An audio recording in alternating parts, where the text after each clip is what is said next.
Hello बच्चों, तो चलिए प्रश्न देखते हैं। और हमारा प्रश्न है, एनिलीन का शोधन आसवन से किया जाता है। ठीक है, तो हमसे पूछा गया है कि जो एनिलीन है इसका शोधन आसवन से किया जाता है, लेकिन किस आसवन से किया जाता है। ठीक है, तो अगर हम बात करें तो सबसे पहले हम इस प्रश्न की मुख्य अवधारणा यहाँ पर नोट कर लेंगे। तो यह जो प्रश्न है यह तत्वों के पृथक्करण से है, तो इसीलिए हम इसकी मुख्य अवधारणा सबसे पहले लिख सकते हैं, तत्वों का पृथक्करण। ठीक है, तो यहाँ पर हमसे प्रश्न में पूछा गया है कि जो एनिलीन होता है, ठीक है, तो सबसे पहले हम यहाँ पर एनिलीन का स्ट्रक्चर बना लेंगे।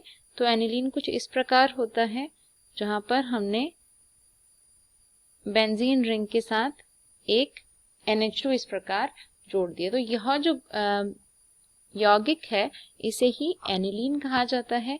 अगर हम बात करें एनिलीन की, तो एनिलीन जो है एक नॉन पोलर यानी कि अध्रुवीय यौगिक होता है। तो अध्रुवीय यौगिक होने की वजह से यह जो है पानी में आसानी से नहीं घुलता है। ठीक है, तो एनिलीन जो है यह पानी में यानी कि जल में अविलेय होता है। तो हम यहाँ पर इसकी कुछ कुछ प्रॉपर्टीज यानी एनिलीन के कुछ कुछ गुणों के विषय में लिख सकते हैं।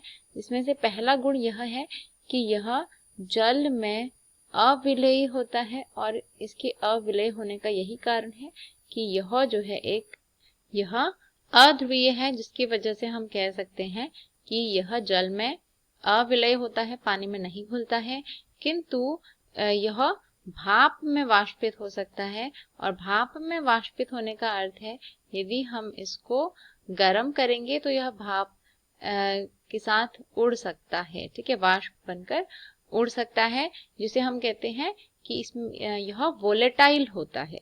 ठीक है, तो इसकी वाष्पन की जो प्रक्रिया, इसमें जो वाष्पन का गुण है इसको हम वोलेटाइल होना भी कहते हैं। तो यह वोलेटाइल होता है, भाप में वाष्पित हो सकता है। साथ ही अगर हम इस तत्व का पृथक्करण करते हैं, पृथक्करण का अर्थ है कि हम यदि यह तत्व जो है एनिलीन, यह जो यौगिक है एनिलीन, यह अगर किसी अन्य तत्व के साथ मिला हुआ है, उसके साथ एक मिश्रण के रूप में है, और हमें इसे अलग करना है उस तत्व से, तो हम इसका पृथक्करण आसानी से कर सकते हैं, क्योंकि यह भाप में वाष्पित होता है। इसी कारण जिस प्रक्रिया से हम इसका पृथक्करण कर सकते हैं उसे हम कहते हैं भाप आसवन। ठीक है, तो भाप आसवन की प्रक्रिया में एनिलीन का जो अशुद्धि के साथ जब हम एनिलीन को रखा जाता है, यानी कि जो इसका मिश्रण होता है जिसमें एनिलीन होता है तथा उसकी अशुद्धियां भी होती हैं, तो उसको गर्म किया जाता है, जिससे जो अशुद्धियां होती हैं उनका जो बॉइलिंग पॉइंट होता है वह अलग होता है, जबकि एनिलीन का जो क्वथनांक है वह अलग होता है, जिसकी वजह से ये अलग अलग तापमान पर जो है वाष्पित होते हैं, और इसी प्रकार हम इनको इनका पृथक्करण भी कर सकते हैं।